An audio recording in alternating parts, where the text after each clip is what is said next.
E aí, galerinha, estamos de volta. Já voltei aí, já tomei minha aguinha, né? Com nada, meu amigo. É somente H2O. Você que imaginou. Pô, o professor Isaqueu deu aquela aguinha filé pro professor. Nem aguinha batizada tem aqui, meu velho. Nem aguinha batizada, né? Então, só tomei meu H2O mesmo. Tô revigorado e voltando para o nosso bloco aí, para tratar de quê? Objeto jurídico. Foi o que eu falei para vocês no bloco passado. Eu disse, ó, próximo bloco, vamos iniciar com estudando o que é esse danado, esse objeto jurídico da lei de crime de abuso de autoridade. Então vamos lá. Então o crime de abuso de autoridade, como eu disse para vocês, tutela dois objetos jurídicos. Tutela dois objetos jurídicos. Quais são eles? Primeiro objeto jurídico é o que chama objeto jurídico imediato ou principal. Então esse objeto jurídico tutela o quê? A proteção dos direitos e garantias individuais e coletivas, tanto das pessoas físicas como das pessoas jurídicas. Então, objeto jurídico imediato ou principal é a proteção dos direitos e garantias individuais e coletivos das pessoas físicas e jurídicas. Emanuel, e o objeto jurídico imediato ou secundário, Emanuel, é aquele que corresponde à normal e regular prestação dos serviços públicos. Tranquilo? Então, beleza aí, definimos aí o que é o objeto jurídico imediato e o que é o objeto jurídico mediato. Bem, e qual é o elemento subjetivo do crime de abuso de autoridade? Meu amigo, o elemento subjetivo do crime de abuso de autoridade só é um, o dolo. Não existe a forma culposa. Emanuel, quer dizer que no crime de abuso de autoridade não existe a modalidade culposa? Não, meus amigos. Só existe a modalidade dolosa. Só existe a modalidade dolosa.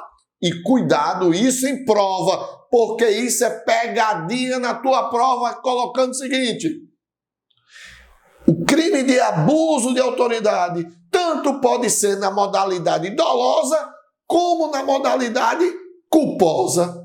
Errada a questão. E você se ferrou. Mas aqui não estou preparado. Você não se ferra, porque aqui eu estou dizendo que o quê? Só existe na modalidade dolosa, não existe na modalidade culposa, tá? Bem, por que, Manuel, não existe na modalidade culposa, só existe na modalidade dolosa? Porque pelo seguinte, além do crime ser doloso, exige-se ainda uma finalidade específica. Qual é a finalidade específica no crime de abuso de autoridade? De abusar, de agir com arbitrariedade. Então é o intuito de abusar de sua condição como autoridade. Então por isso que não existe o crime culposo. Só existe a modalidade dolosa. E numa modalidade dolosa, não é? Com uma especificidade. Qual é? Exigida a finalidade de abusar. Então vejam, se a autoridade, na justa intenção de cumprir seu dever e proteger o interesse público, acaba cometendo algum excesso, culposamente, calma, certamente esse ato será ilegal. Contudo, não haverá crime de abuso de autoridade. Estão entendendo aí, pessoal? Então veja, a autoridade realmente pode ocorrer o quê? Com a intenção de cumprir seu dever, com a intenção de proteger o interesse público, cometeu um excesso. E esse excesso não foi doloso, esse excesso foi culposo. Opa! Vai ser abuso de autoridade? Não. Esse ato é ilegal. ilegal. Não deixa de ser ilegal não, tá? Mas não vai ser abuso de autoridade. Por quê? O abuso de autoridade só existe na modalidade do quê? Dolosa. Beleza? Muito bem. Consumação e tentativa. Consumação e tentativa. Meus amigos, presta atenção. Cabe tentativa nos crimes de abuso de autoridade. Nos crimes de abuso de autoridade, Emanuel, cabe tentativa? Não, não cabe tentativa. Tá? A gente diz que os crimes, segundo o artigo 3º, né? Segundo o artigo 3º da Lei de Abuso de Autoridade, a gente percebe que não cabe a tentativa. Fazer a leitura aqui do artigo 3º, ele diz o seguinte, ó. Constitui abuso de autoridade. Presta atenção, ouve esse termo aí. Constitui abuso de autoridade qualquer atentado, qualquer grifou qualquer atentado. Peraí, mano, não entendi isso não. Que danado, que peste é essa de atentado? Já ouviu falar nos crimes de atentado ou de empreendimento? Crimes de atentado ou de empreendimento? Não, nunca ouvi não. Veja, quando você vai estudar direito penal, aí você vai lá no artigo 14. O artigo 14 ele diz o seguinte, que fala a tentativa, né? O crime só não ocorreu por circunstâncias alheias à vontade do agente. E nessa tentativa, como o indivíduo não logrou seu êxito, que é a consumação, então o crime de tentativa, ele é punido com a pena menor que o crime que era da consumação. Então, a pena de tentativa é punida com a penalidade menor, ou seja, diminuída de 1 a 2/3. Tá? Então, a pena de tentativa é diminuída de 1 a 2/3. Já no crime de atentado, também chamado de empreendimento, eu vou punir esse crime com a mesma pena de consumação. Por mais que houve a tentativa, não logrou êxito, mas eu vou punir a pena de tentativa com o mesmo quanto da pena de consumação. Ou seja, não se admite tentativa, por quê? Porque a lei já pune o simples atentado como consumado. Entenderam aí? Então, não cabe aí a tentativa nos crimes previstos na Lei de Abuso de Autoridade. Só que tem o seguinte, em relação ao artigo 3º, por que eu estou dizendo isso? Porque existem duas correntes doutrinárias em relação ao artigo 4º. Mano, eu não entendi. Eu tenho, no crime de abuso de autoridade, eu tenho 2 dispositivos que determinam quais são esses crimes. Eu tenho ele no artigo 3º e eu tenho ele no artigo 4º. Vou ler para vocês entenderem aqui. Ó, artigo 3º. Constitui abuso de autoridade os crimes, qualquer atentado contra a liberdade de locomoção, inviolabilidade do domicílio, pá. Então, ele vai dizer, vai enumerar vários. No artigo 4º, ele diz, constitui abuso de autoridade, ordenar ou executar medida privativa de liberdade individual, sem formalidades, submeter pessoa sob sua guarda ou custódia a vexame. Entenderam aí?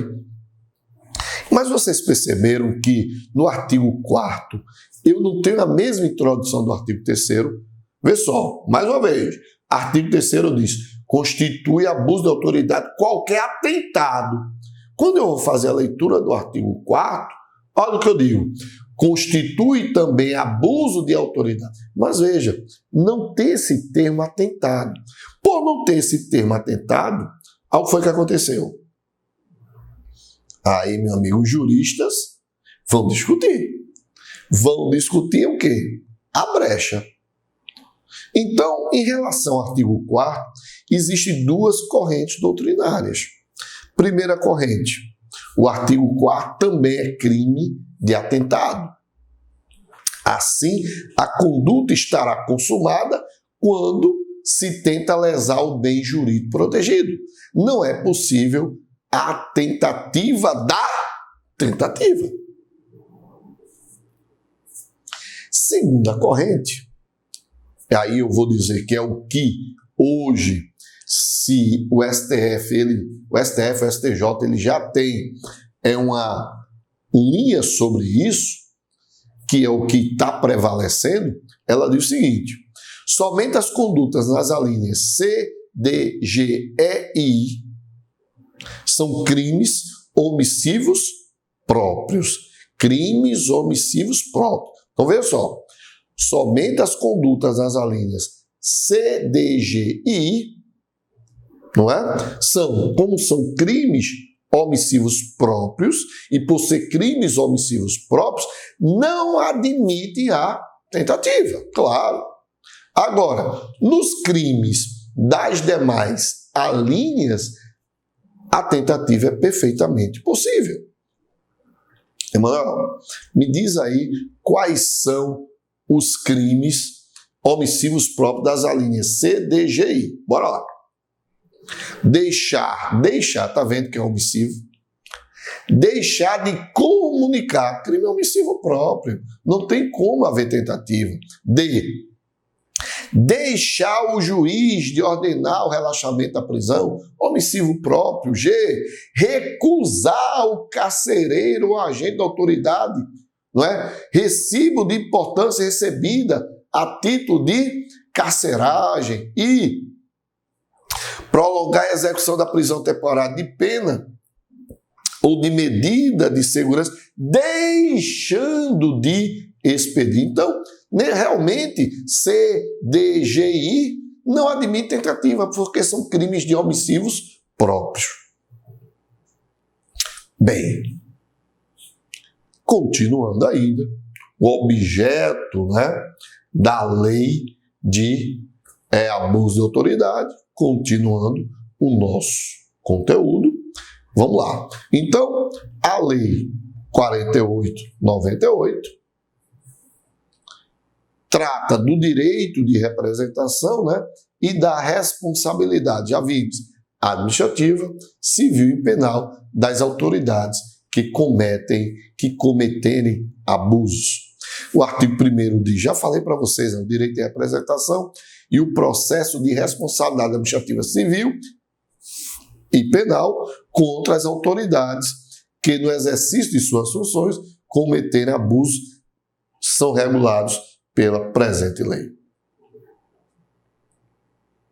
E esse direito de representação que nós iniciamos lá na frente, né, que eu falei que não é representação de ação penal pública, né?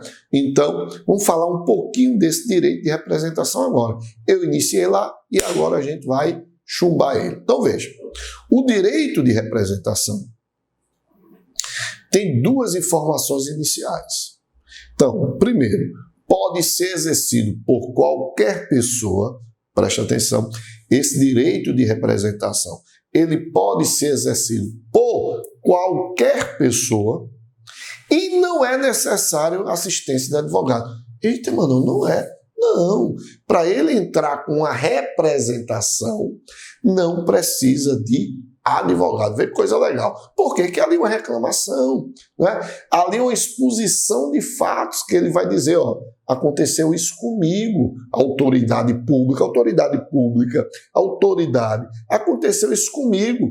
Uma autoridade também abusou, não é? Contra a minha pessoa. Não é? Abusou de autoridade contra a minha pessoa. Então, é uma exposição, é uma reclamação. Então, não há necessidade de advogado. Bem, esse direito de representação, como eu disse para vocês, será exercido por meio de petição, e eu falei aí do artigo 5º, inciso 34, a linha A, o direito de petição, né? Ou também chama Petition of Rule, né? Petition of Rights, Petition of Rights, que era antigamente, né? Era chamada petição ao rei, por isso, ou aí depois esse right passou a ser o quê?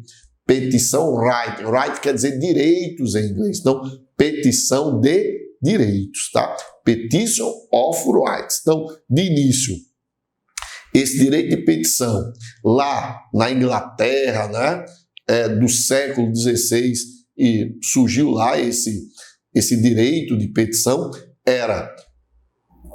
esse direito de petição era encaminhado ao rei e depois, com a evolução, ficou chamado Petition of Rights, ou seja, petição de direitos, com R, tá?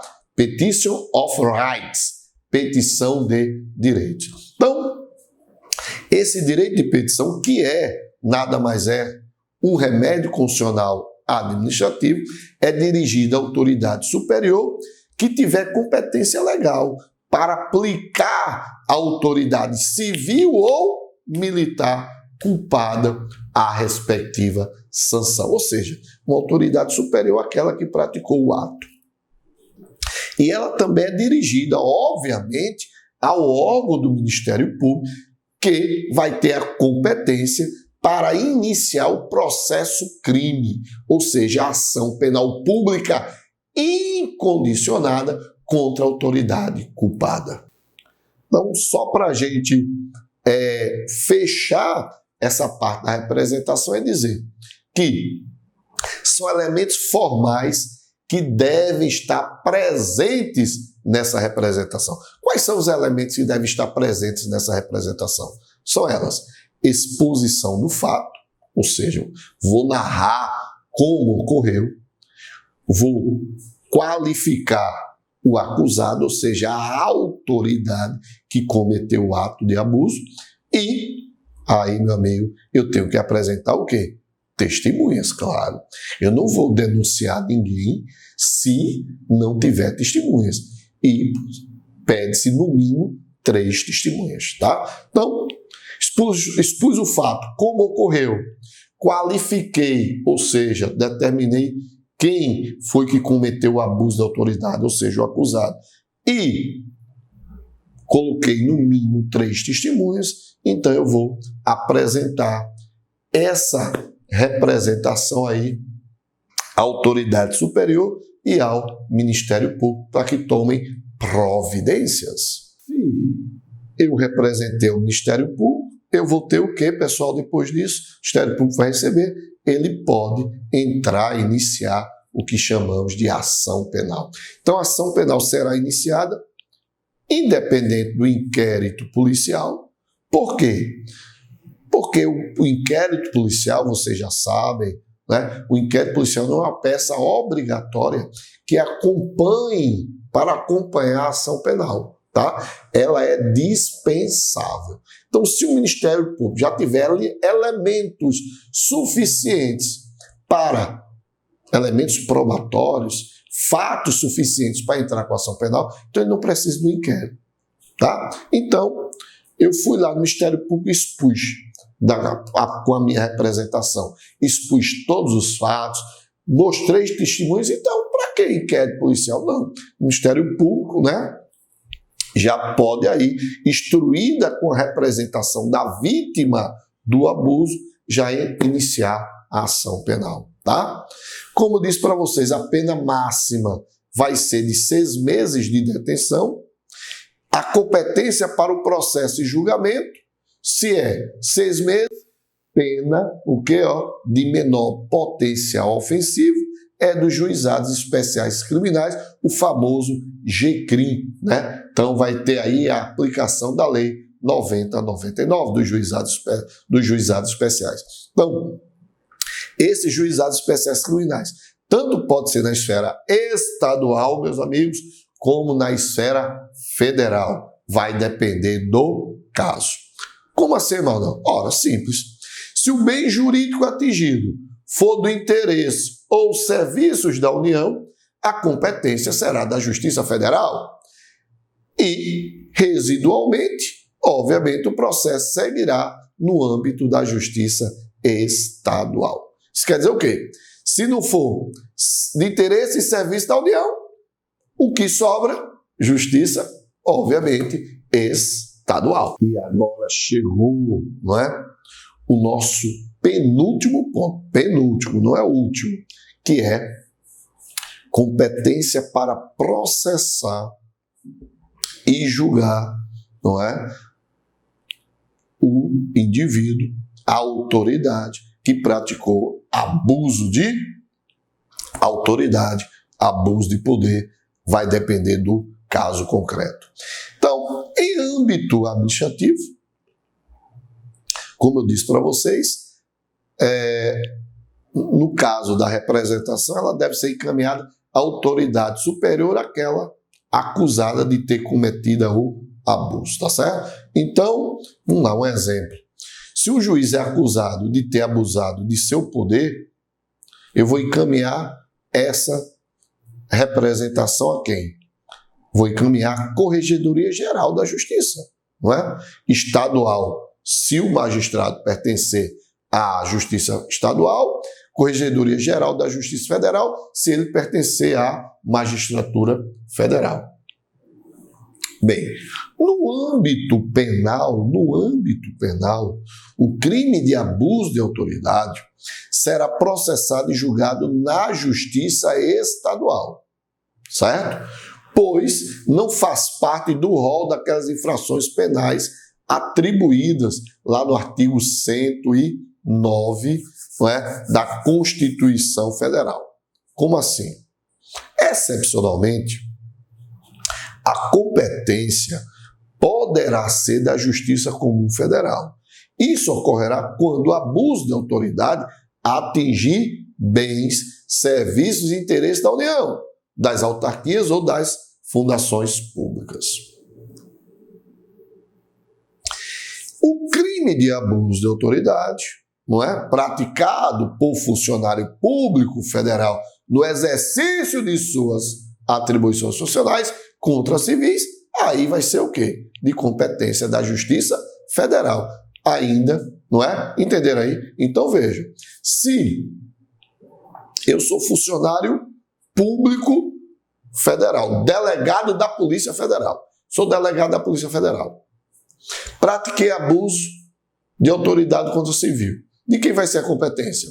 Justiça Federal. Agora, se eu sou delegado da Polícia Civil, pratiquei abuso de autoridade, competência, vai ser da Justiça Federal? Não, vai ser da Justiça Comum Estadual. Então, cada um no seu quadrado. Essa é a ideia. Cada um no seu quadrado. Aí vem uma bronca pesada agora. Compete à Justiça Comum processar e julgar militar por crime de abuso de autoridade, ainda que praticado em serviço contra civil. Súmula 172 do STJ.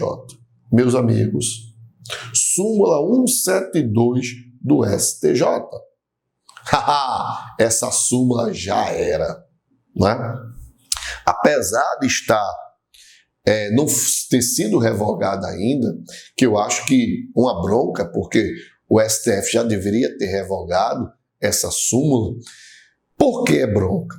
Porque em 2017 veio uma lei chamada 13.491, que a gente pode dizer que é a lei do capeta.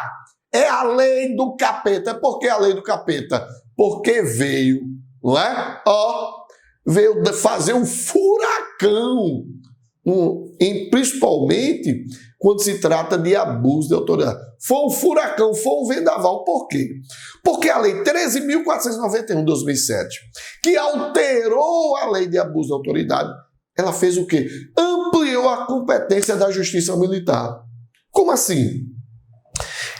Passando agora o abuso de autoridade, quando praticado na forma do inciso 2º do artigo 9º do Código Código Penal Militar, então presta atenção, essa lei 13.491/97 alterou o artigo 9º, inciso 2º do Código Penal Militar.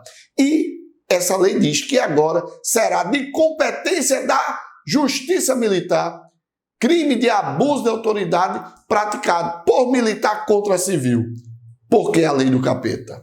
Meu amigo, pelo seguinte, foi o que aconteceu. Tudo que era ações que corriam na justiça estadual, porque antigamente era crime de abuso de autoridade praticado por militar contra civil, era competência da justiça comum estadual. Se fosse por integrante das Forças Armadas, justiça comum federal. E agora? Agora é competência da justiça militar. Aí todos os juízes jogaram os processos lá para a justiça militar. Veja, eu não concordo com essa conduta dos juízes, não. Por quê? Porque houve uma má interpretação aí dessa lei 13.491. Ora, vejamos. A redação do artigo 9º do Código Penal Militar, antes da lei 13.491, dizia o seguinte: consideram-se crimes militares em tempo de paz, claro, os crimes previstos neste Código, embora também o sejam com igual definição na lei penal comum, quando praticados por militar em situação, em situação de atividade ou assemelhado contra militar na mesma situação ou assemelhado. Então, preste atenção. A redação do artigo 9º, ele dizia justamente isso aí. Bora lá. A redação agora, da lei 13.498 diz o seguinte: consideram-se crimes militares no tempo de paz os crimes previstos neste Código, embora também o sejam com igual definição na lei penal comum. Essa foi a bronca. Por quê? Porque antigamente, crime penal militar era só aquilo que estava previsto no Código Penal Militar. Com essa lei 13.491, ela ampliou dizendo, fora do Código Penal Militar, também podem existir situações que vão ser considerados crimes militares. Vê só, aí entrou o quê? Abuso de autoridade. Aí ele, mais além, no inciso 2º, ele diz: quando praticado por militar em situação de atividade ou assemelhado, contra militar na mesma situação assemelhado, por militar em situação de atividade ou assemelhado, em lugar sujeito à administração militar contra militar da reserva, ou assemelhado ou civil. E a bronca veio, que o capeta deu aí, foi aqui agora. Por militar em serviço ou atuando em razão da função em comissão de natureza militar ou em formatura, ainda que fora do lugar, sujeita à administração militar, contra militar da reserva ou reformado, ou civil, fudeu. Então pode. Então, segundo essa linha C dessa nova redação, pode, não é, a competência ser da justiça militar. E ele ainda tem letra D, letra E, mas eu não vou ler agora não, porque vai dar margem para muita coisa. Então vejam, preste atenção que eu vou dar uma paradinha aqui